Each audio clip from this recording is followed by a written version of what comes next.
About last week someone asked me to do a video of the M1 Garand in action, and here it is. This video is going to be a tutorial of the M1 Garand and the M14 because they're very much the same gun. So throughout this video I'm going to do some side by side comparisons so you can decide yourself what gun you would prefer.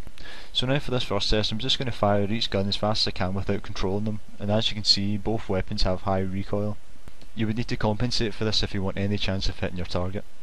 You would however get away with firing like this if you were at point blank range. This is especially useful if you're caught up close, or if you're like me, you've just got a crap aim.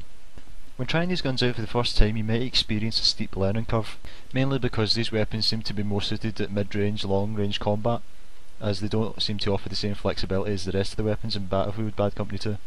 So now I'm just going to do another test where I try to fire as fast as I can while trying to handle the recoil as well, and as you can see it's still got quite a lot of spray. Okay, so now I'm just going to look down the sights while trying to fire as fast as I can again, but I'm not going to handle the recoil.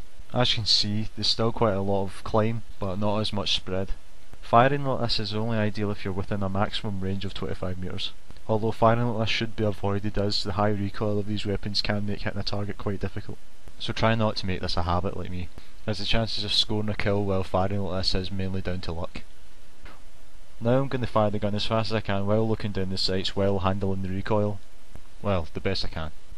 As you can see, the groupings on both rifles are much closer, but again this really is down to luck if you actually do kill the target.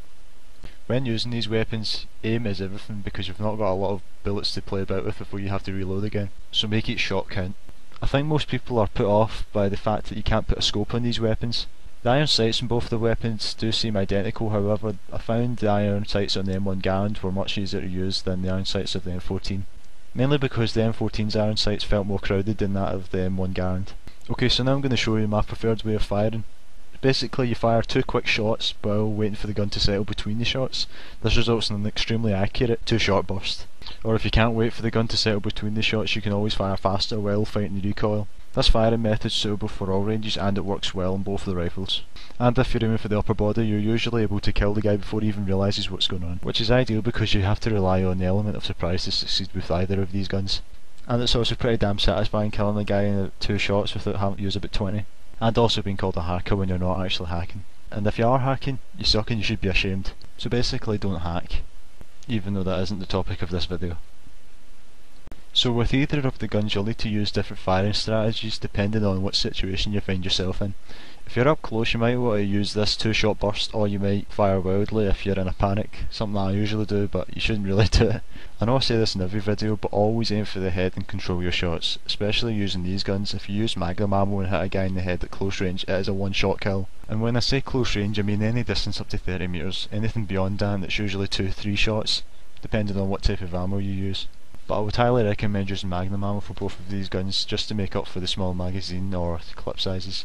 Unless you're feeling brave you can always go with the marksman bonus, that is of course if you always aim for the head. But using magnum ammo for both of these weapons isn't exactly a bad idea as it does save 1 bullet when killing people. The M1 Garand and the M14 are both all kit weapons, which means any class can give them a go.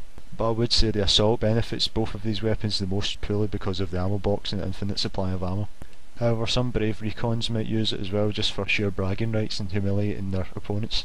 I would recommend using the M1 Garand and the M14 to anyone. They offer fresh new gameplay challenges, and both weapons offer a unique and rewarding experience in the game, as they're not as forgiving as any of the other weapons. It would be difficult to say which gun I preferred as they both had their advantages and disadvantages. I found in the M1 Garand it was easier to aim due to the iron sights, and it also made a cooler sound when you fired it. The M14 had a higher magazine count, which also helped up close. Even though gun sounds don't mean anything to me, I would say both of the guns were equal in their own ways. But feel free to leave a comment below saying which gun you prefer and why. And if you don't like either gun, why are you watching this video? Okay, I'm going to stop talking now and just show you some gameplay footage of the M1 Garand. Don't forget to like and subscribe to the video as I'll make more weapons tutorials in the future. Okay, right, thanks for watching.